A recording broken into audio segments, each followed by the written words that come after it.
Ada sebuah pengalaman seorang talibul ilmi, pencari ilmu, sing ana samangkin santre Pak, santre iki.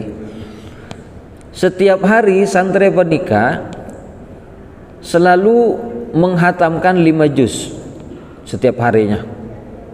5 juz dia selesai baca setiap hari. Setelah selesai dia berguru kepada satu guru, maka gurunya mewasiatkan, kalau kamu berganti guru, cari ilmu yang lebih dalam. Pesannya apa? Tambahi lagi, jangan 5 juz, naikkan jadi 10 juz. Setiap hari 10 juz. Berarti dalam 3 hari 30 juz. Tentu kan membutuhkan waktu yang panjang loh. Apalagi bacaannya bacaan yang tidak cepat. Bacaannya tidak sangat cepat ya. Bacaan seperti Syekh Suraim itu sudah yang paling cepat ya. Tidak boleh lebih cepat daripada itu. Seperti Syekh Suraim atau Syekh Sudais. Itu kalau 1 juz butuh waktu setengah jaman. 1 juz. Kalau 2 juz 1 jam. Lah kalau 10 juz 5 jam. Ternyata santri ini ketika dia baca dalam setiap hari 10 juz, banyak kemudahan-kemudahan yang Allah berikan.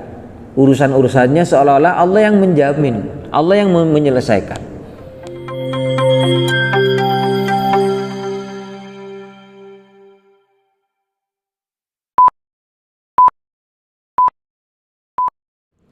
Assalamualaikum warahmatullahi wabarakatuh.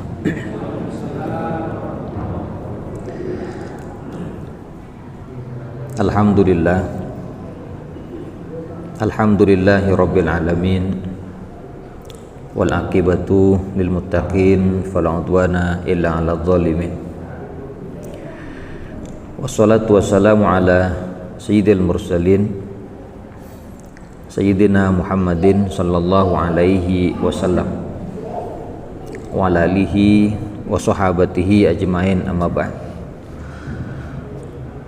Para jamaah, pada malam ini kita bersyukur kepada Allah Subhanahu wa taala dengan nikmat yang kita dapatkan agar kita selalu diridhoi, dibimbing menjadi hamba-hamba yang soleh.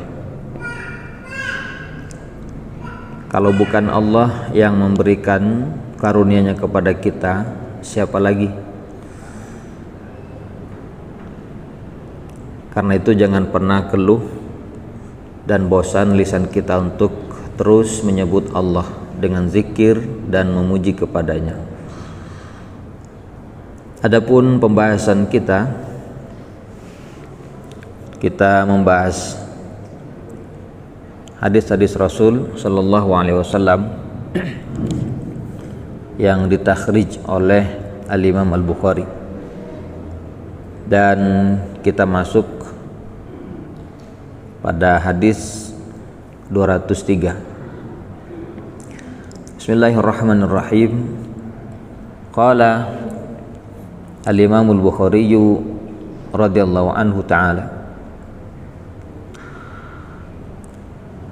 an Abdillahi ibni Mughaffalin, dari Abdullah bin Mughaffal. Qala, berkata, ra'aitun nabiyya sallallahu alaihi wasallam, aku melihat Nabi sallallahu alaihi wasallam, wa huwa ala naqatihi, beliau di atas ontanya, au jamalihi, di atas kendaraannya atau ontanya, wahya tasiru bihi, yang berjalan bersama beliau, wahwa yaqra'u fi suratil fathi, dan beliau membaca dalam surat Al-Fatah, au min suratil fathi, atau dari beberapa ayat dari surat Al-Fatah, qira'atan layyinatan, dengan bacaan yang lembut, yaqra, beliau membaca wa huwa yurajji dan membaca dengan indah, bacaannya indah. Ini hadis para jamaah sekalian, ada beberapa persoalan berkaitan dengan hadis ini yang bisa kita ambil pelajaran. Di antaranya adalah Nabi sallallahu alaihi wasallam senantiasa berzikir kepada Allah meskipun di atas kendaraan. Ala kulli halin, dalam keadaan apapun Nabi berzikir, membaca Quran. Padahal ini beliau sudah dijamin masuk surga, tidak ada dosa dibanding kita, dijamin. Tapi beliau tetap senantiasa berzikir kepada Allah Subhanahu wa taala. Nah, kita ini banyak dosa, belum tentu jaminan langsung surga.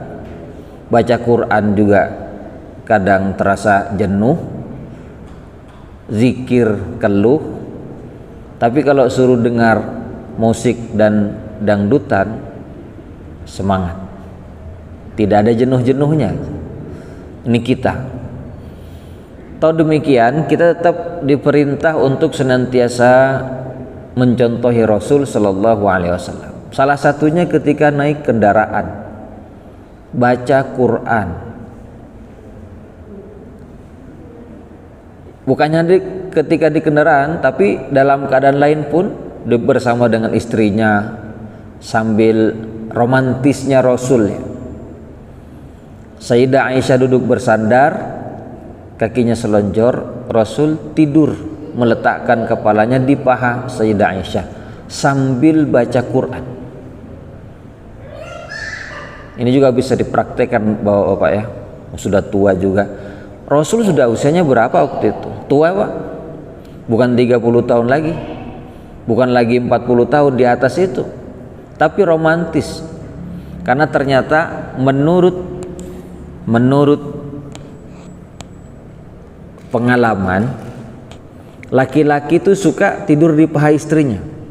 Ada ketenangan, kenikmatan ketika tidur di paha istrinya. Dan Rasul pernah mempraktekkan sambil baca Quran. Coba umbian, sesekali lah, dek kamu duduk bersandar, saya dung-dungan, misalkan gitu. Lah itu romantis.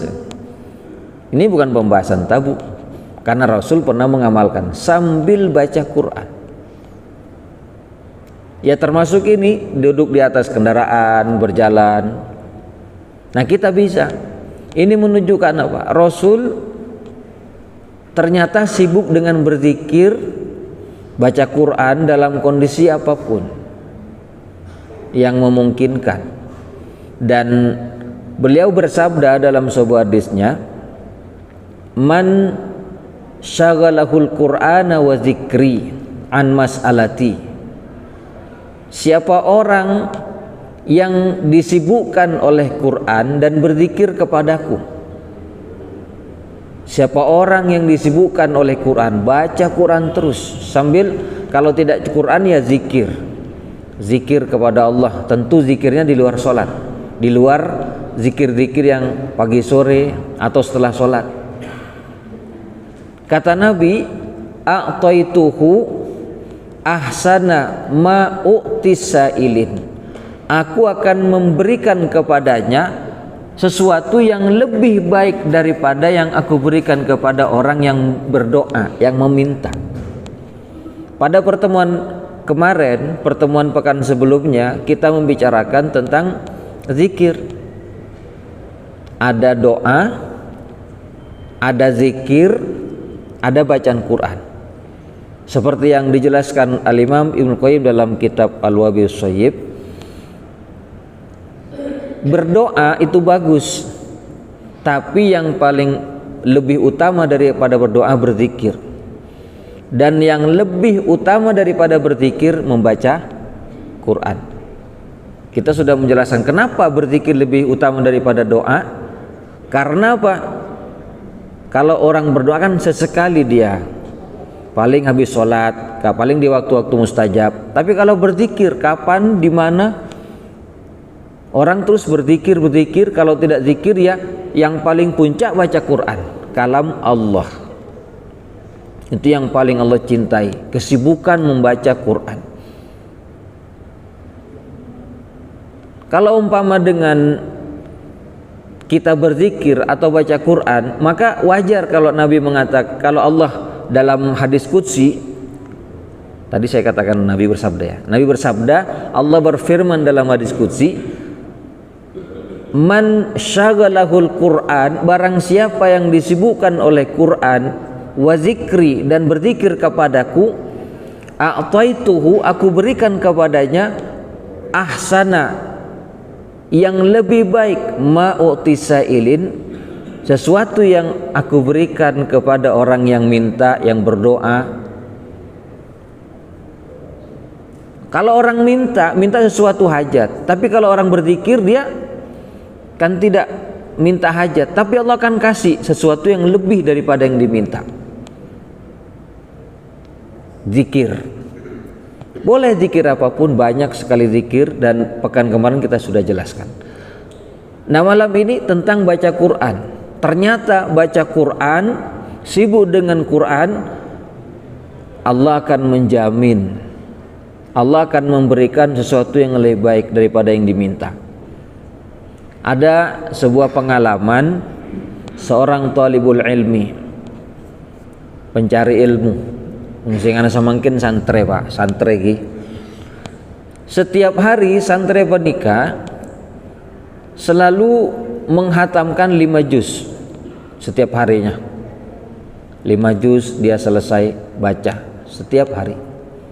Setelah selesai dia berguru kepada satu guru, maka gurunya mewasiatkan, kalau kamu berganti guru, cari ilmu yang lebih dalam. Pesannya apa? Tambahi lagi, jangan 5 juz, naikkan jadi 10 juz.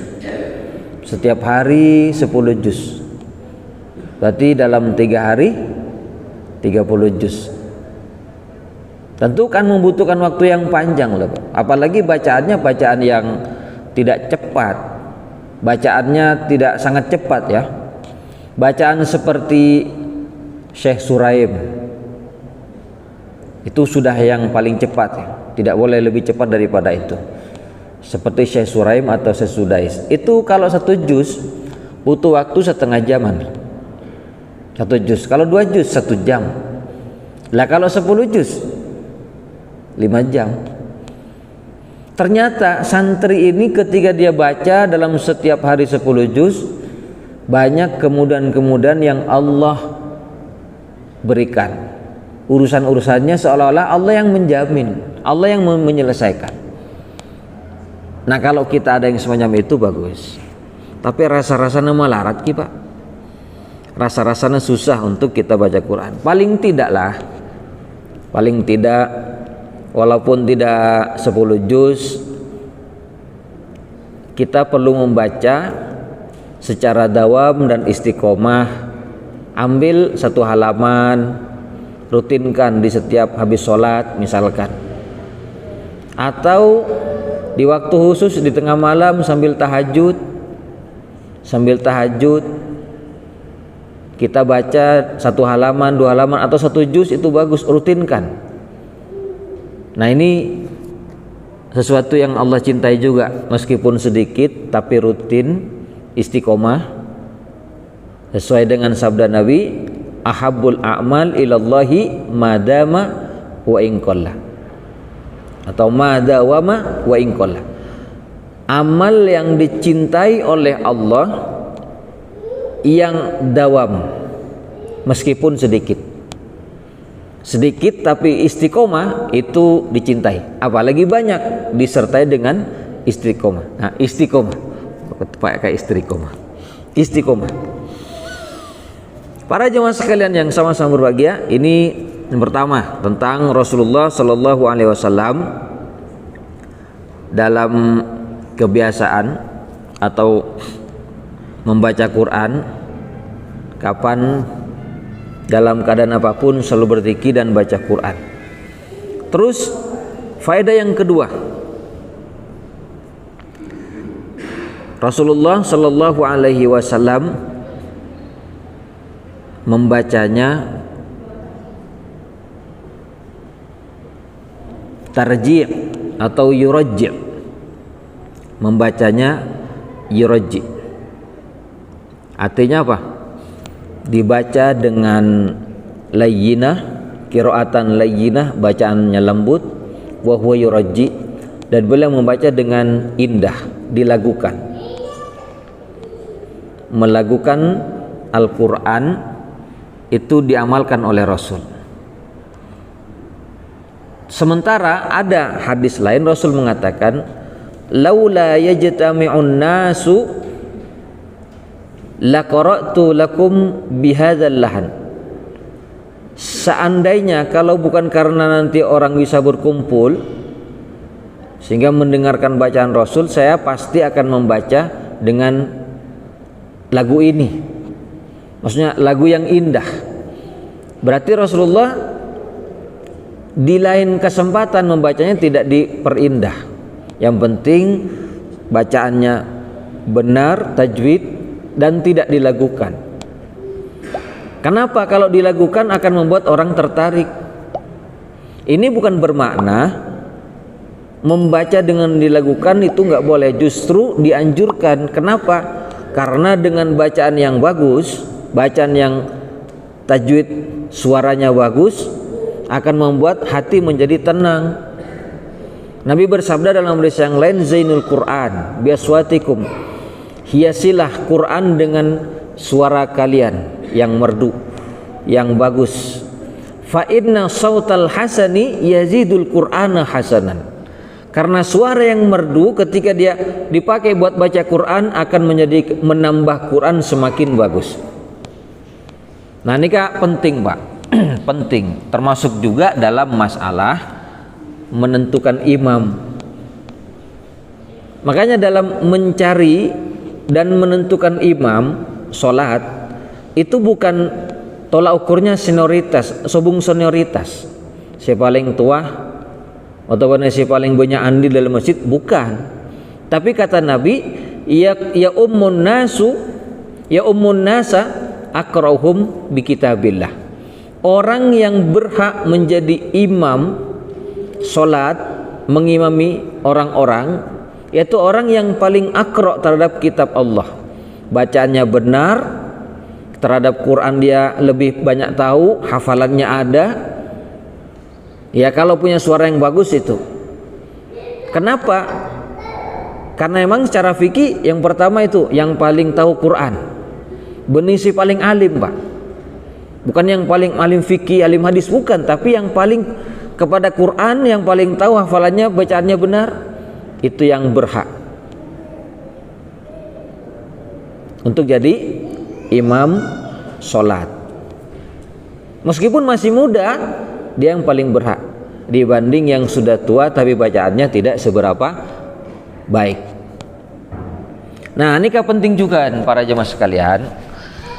Secara fikih, kalau mengimami sholat lalu ada imam yang bacaannya itu terutama bacaan Al-Fatihah, karena Al-Fatihah adalah rukun sholat, bacaannya salah, sementara di belakangnya ada orang yang paham Quran, tajwidnya, maka yang paham wajib mengingatkan imam yang salah membaca Al-Fatihah. Kalau umpama diingatkan dan ternyata imam ini merasa benar padahal tidak tahu dan dia salah membaca, maka orang yang tahu setelah mengingatkan dan dia maksa jadi imam, maka dia tidak boleh berjemaah kepada orang yang salah bacaan. Kenapa? Karena kalau sampai bacaannya salah dan merubah huruf dalam surat Al-Fatihah, maka merubah huruf itu bisa berubah makna Quran. Ini termasuk membatalkan sholat. Itu dijelaskan dalam kitab Bidayatul Abid ala fikih mazhab Imam Ahmad bin Hambal. Misalkan dijelaskan begini, kalau ada orang jadi imam sampai dia merubah huruf, ubdilati dha dha'an, dari huruf dha dirubah jadi dha, siratal ladzina an'amta 'alaihim ghairil maghdubi, dha berubah jadi dha, ghairil maghdubi 'alaihim waladzallin, mestinya waladzallin. Maka orang yang tahu, makmum yang tahu harus mengingatkan imam ini. Kalau dia tidak mau diingatkan dan maksa jadi imam, dia tidak boleh berjemaah kepada orang yang salah merubah huruf. Tidak sah karena batal sholatnya. Dia cari imam yang lain. Kalau mau diingatkan dan merubah, maka boleh berjemaah. Kalau sampai merubah harokat, contoh misalkan orang tahu kalau lo mending lo lagi pak, saya tak bisa ngocak huruf ro, lo lagi, bahasa Indonesianya betul, cadel, ndak bisa bilang ro, tapi dia hafid Quran, saking ndak bisa ngocak ro, ya, dia tidak boleh jadi imam. Meskipun tajwidnya baguslah, hafalnya iya 30 juz, cuman tidak bisa bilang ro, tidak boleh jadi imam sholat.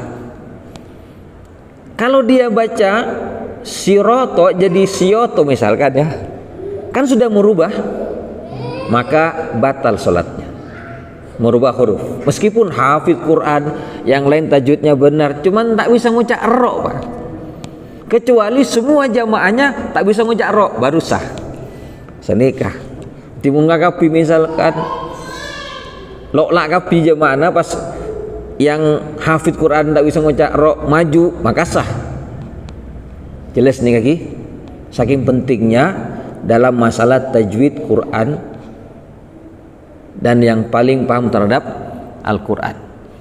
Mun misalkan imamnya bacaannya tidak sampai merubah huruf, cuman dia tidak fasih ya, tidak sampai merubah, cuman tak pati genteng, masih sah walaupun makruh, sholatnya sah berjamaah kepada orang semacam ini, sepanjang tidak merubah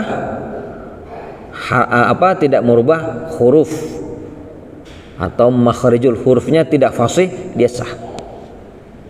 Nikah penting. Tapi kalau ada bacaannya bagus, suaranya merdu, hafid Quran, itu perlu diangkat karena ini sangat mempengaruhi kepada jamaah. Kalau bacaannya bagus, bacaannya panjang, merdu, jamaah itu merasa tenang. Nah ini termasuk ucapan Nabi tadi, hadis beliau, laula yajtami'un nasu, kalau bukan karena orang bisa berkumpul dengan saya baca dengan bacaan yang bagus, la qara'tu bihadzal lahn, la qara'tu lakum bihadzal lahn, pastilah saya baca dengan lagu ini, tapi karena belum dibutuhkan untuk berkumpul, maka baca biasa sepanjang tidak lepas dari ilmu tajwid. Berarti di sini kalau misalkan imam dengan bacaan yang bagus itu mampu menambah jamaah jadi lebih banyak, itu yang perlu diangkat jadi imam. Para jamaah sekalian yang sama-sama berbahagia, jadi penting untuk menentukan imam dengan tidak sembarangan. Kalau dalam mazhab Imam Ahmad bin Hambal, mazhab Imam Ahmad bin Hambal atau mazhab Hanabila, imam sholat itu dipilih oleh negara. Imam sholat dipilih oleh negara, sampai sebegitunya karena saking pentingnya ya. negara, tentu dengan aturan fikih Hambali. Oh, ini yang berhak jadi imam. Kanto kan tak sampai negara. Kan ini paling dipilih oleh ya jamaah atau pengurus lah. Karena nanti berkaitan mungkin dengan masalah yang lainnya, negara yang menggaji dan yang lainnya. Itu dalam fikih Imam Ahmad bin Hambal. Hadis yang pertama. Terus hadis yang kedua, an Jundab bin Abdullah radhiyallahu anhuma, dari Jundab bin Abdullah, semoga Allah meridai keduanya. Qala, berkata, qala Nabi sallallahu alaihi wasallam, bersabda Nabi sallallahu alaihi wasallam, Iqra'ul Qur'ana, bacalah Quran oleh kalian, ma'talafat alaihi qulubukum, selama tenang, tentram kepadanya hati kalian.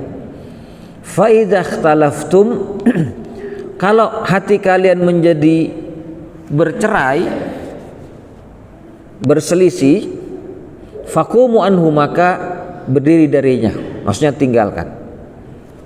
Nah, di sini para jamaah sekalian yang sama-sama berbahagia, berarti membaca Quran itu mestinya tidak sembarang membaca Quran, karena ketika membaca Quran ada perintah menghadirkan hati, ada perintah supaya kita sambil mentadabburi.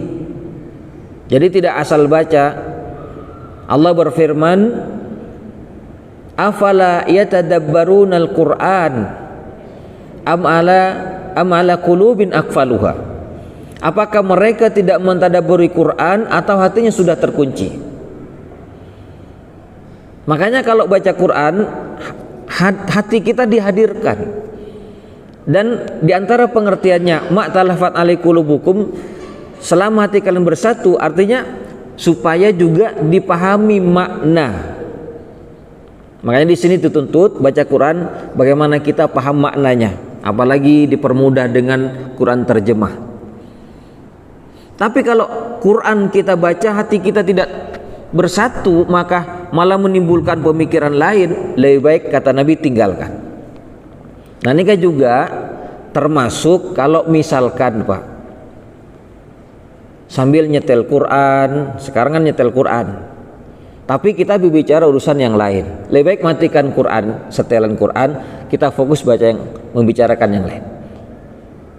Tapi kalau umpama mau menghidupkan Quran, maka jangan bicara yang lain, dengarkan Quran. Nah, senikah menurut sesuai dengan hadis ini. Kenapa? Quran diturunkan supaya kita mendapat ketenangan dengan Quran. Bagaimana kalau Quran dibaca, disetel, malah orang bukan tenang, malah orang hura-hura? Ini sama juga meremehkan, tanpa kita sadari kita meremehkan Quran. Ini penting Pak ya. Jadi kalau kata Nabi, kalau hati kalian bisa fokus, bisa menyatu, bisa merenungi dan mentadabburi, baca Quran. Baca Quran. Tapi kalau mau dengan malah tidak bersatu, ya sudah, jangan baca Quran, pikirkan, selesaikan urusan yang lain. Nah, para jemaah sekalian, ini menunjukkan Quran supaya kita tadabburi. Bahkan ancaman Allah tadi, kalau tidak mentadabburi Quran, am ala qulubin aqfaluha, atau hati mereka sudah terkunci. Hati kita mungkin sudah terkunci, karena ada orang baca Quran ini kan cepet-cepetan Pak, cepet-cepetan baca Quran. Nah, boleh sih baca Yasin semenit turjaun kan tinggi, cepet-cepetan, bukan malah membaca benar, tapi bisa berpotensi salah, panjang pendeknya juga sudah kacau, malah bukan benar bacaannya. Maka dari itu membaca Quran sesuai dengan ilmu tajwid hukumnya wajib. wajib ain, membaca Quran sesuai dengan tajwid hukumnya wajib, atau fardu ain, setiap orang wajib baca Quran sesuai dengan tajwid. Walaupun mempelajari tajwid hukumnya fardu kifayah. Paham maksudnya? Mempelajari ilmu tajwid hukumnya fardu kifayah, tapi mempraktekkan baca Quran hukumnya fardu ain. Maksudnya senikah. Kalau memperdalam ilmu tajwid dengan kaidah-kaidahnya, sifat-sifatnya, tidak semua orang. Cukup ustadz, cukup qori, syekh, ulama. Tapi kalau membaca dengan tajwid, walaupun tak usah tahu ilmu tajwid, tapi melafalkan dengan ilmu tajwid itu wajib. Berarti mun saya tak bisa ngaji jamane kan toh, ngaji na lopot-lopot, wajib belajar ilmu, wajib belajar Quran. Walaupun tak usah tajwid, sepenting ditunjukkan bacaan yang benar ini.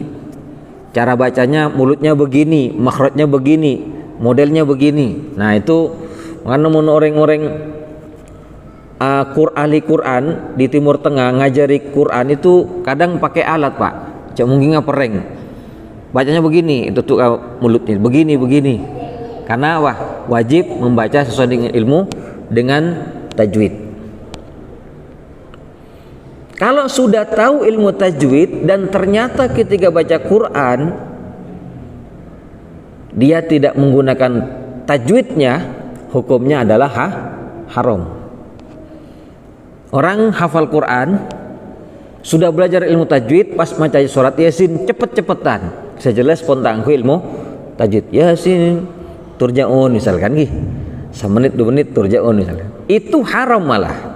Kenapa? Sampai merubah panjang pendeknya, harokatnya, merubah mat-mat dan yang lainnya.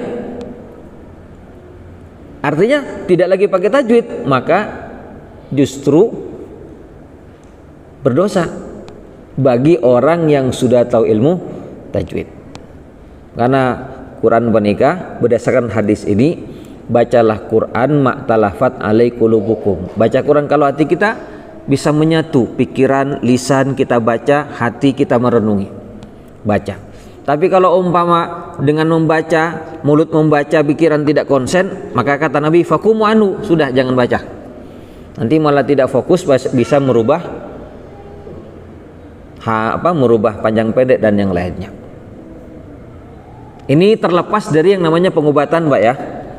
Terlepas dari yang namanya pengobatan dengan Quran. Tapi kalau pengobatan Quran, ada orang kesurupan misalkan, ada orang frustasi, stres atau sakit, maka yang mengobati Quran perlu membaca Quran. Istilahnya apa? Ruqyah. Makanya antar sahabat saling meruqyah. Rasul juga pernah diruqyah. Meskipun yang diruqyah tidak konsen atau malah tidak mendengar, teriak-teriak karena kesurupan, maka pengobatannya dengan Quran, dibacakan. Dan Nabi pernah membaca Quran mengobati orang yang terganggu dengan bacaan yang keras, dikeraskan bacaannya, seakan-akan menghentak. Karena itu berpengaruh terhadap setan yang ada dalam tubuh orang yang kesurupan. Sampai begitunya Nabi. Para jemaah sekalian yang sama-sama berbahagia. Nah, adapun yang membaca Quran yang dibaca sendiri, maka di situ yang pertama berdasarkan hadis ini, yang pertama supaya kita mentadabburi. Terus yang kedua, boleh membaca Quran sambil kita niatkan, umpama niat jadi obat. Karena Allah berfirman, ya ayuhan nas qad ja'atkum mau'izatun min rabbikum wa shifaa'un lima fis sudur wa hudan wa rahmah lil mu'minin. Hai orang yang beriman, hai manusia, sudah turun Quran, sudah datang Quran dari Rabb kalian, mau'izah sebagai nasihat, wa shifa' lima fis sudur dan sebagai obat terhadap penyakit di hati, wa hudan dan petunjuk, wa rahmah dan rahmat terhadap orang-orang yang beriman. Nah nikah para jemaah sekalian, beda loh. Orang yang baca Quran sebatas dia membaca biasa dengan diniatkan jadi obat, itu beda. Pengaruhnya terhadap jiwa kita itu beda. Di antara pengalaman Pak ya, di antara pengalaman ini orang sudah hafid Quran, ustadz pengajar Quran, sudah tiap hari ngajar Quran. Pernah suatu ketika dia minta diterapi Quran, ya sudah, nggak boleh dibacakan, cukup disuruh baca. Ustadz tolong baca Al-Fatihah, pelan saja, dibaca pelan. Setelah membaca kok dadanya berdetak kencang, perutnya terasa hangat. Dipastikan orang yang ada efek semacam ini setelah baca Quran ada jin dalam tubuhnya. Terus diarahkan, sekitar arahkan, pegang perutnya, tekan perutnya sambil ditepuk. Tepukannya naikkan ke dada, arahkan ke tenggorokan, buka mulut, tekan tenggorokan, muntah banyak. Berarti setannya keluar lewat muntah. Dia bertanya setelahnya, kenapa Ustadz? Padahal saya ini sudah tiap hari ngajar Quran, saya sudah ya menghafal, menghatamkan dalam sholat tahajud, tapi nggak ada efek semacam ini. Tapi ketika disuruh baca dengan bacaan pelan kok ada efek, panas perut, dada berdetak, ditekan sampai muntah. Kenapa? Nah sebenarnya saya arahkan semacam itu dengan niatan meruqyah diri sampean, tanpa sampean sadari, dengan niatan meruqyah. Jadi beda dengan membaca biasa sambil diniatkan jadi obat atau meruqyah diri, itu beda pengaruhnya Pak. Coba menurut nyoba baca dekian maringsa, ngetes, ngecek apa dalam tubuh kita ada jin atau tidak. Kalau misalkan hanya sebatas baca kulhu saja, ngecek, niatkan ya, ngecek dalam tubuh kita. Pas mari geni kabede efek, perut mungkin terasa hangat atau mulas atau bahkan langsung memuntah, dada berdetak atau apa merinding misalkan. Kenapa merinding itu? Bulu kuduk berdiri atau efek yang lain lah setelah baca. Atau bahkan ketika mau baca, padahal bacanya surat pendek yang mudah, baca kulhu Pak, baca, aduh nangis dia, nangis. Kenapa? Lupa saya katanya. Padahal sudah biasa dibaca, ketika disuruh baca lupa. Berarti ketika dia lupa ada setan yang sengaja membuat lupa dalam tubuhnya. Dipastikan ada jin. Nah kalau semacam ini perlu diterapi dengan Quran dan diniatkan untuk obat. Wa nunazzilu minal Qur'ani ma huwa shifa wa nunazzilu minal Qur'ani ma huwa shifa, dan kami turunkan Quran sebagai obat. Quran menjadi obat, maka boleh diniatkan jadi obat. Dan bukan hanya urusan jin obatnya, bukan hanya gangguan jin, boleh juga dengan pengobatan terhadap penyakit-penyakit fisik ya, boleh. Misalkan setelah baca Quran sambil baca doa, ya Allah jadikan bacaan Quran sebagai obat. Obat apa? Misalkan sakitnya sakit kepala, tiupkan, diusap ke kepala. Atau apa? Sakit kanker misalkan, baca Quran, niatkan jadi obat kanker, lalu setelah selesai tiupkan, usapkan ke daerah yang sakit. Dan ini ada pengalaman Pak, ada pengalaman. Cuman kadang kita yang tidak sabar. Ada orang yang penyakitnya itu rabunnya parah, rabun parah ya. Rabun bukan rabun biasa, sudah tingkat yang sangat parah. Dia baca surat Yasin saja karena taunya surat Yasin. Dia baca surat Yasin, setelah selesai dia doa, tiup ke tangan, diusap ke matanya. Terus sampai beberapa bulan pelan-pelan matanya menjadi terang kembali dengan berobat dengan Al-Quran. Boleh, karena diantaranya Quran berfungsi sebagai obat dari Allah Subhanahu wa Ta'ala. Boleh dipraktekkan, karena apa? Quran itu kita jadikan obat, dan tidak harus ngundang orang dan tidak harus ngundang peruqyah. Kita ruqyah dengan Quran, ruqyah sendiri. Para jemaah sekalian yang sama-sama berbahagia, ini sudah jam 18.58, kare 9 menit. Para wangi. Tapi saya kira cukup saja karena hadis yang selanjutnya panjang dan insya Allah akan kita lanjutkan pada pertemuan yang akan datang. Semoga ini bermanfaat. Saya mohon maaf atas segala kurangan. Kafa bihadzal qadar. Wassalamualaikum warahmatullahi wabarakatuh.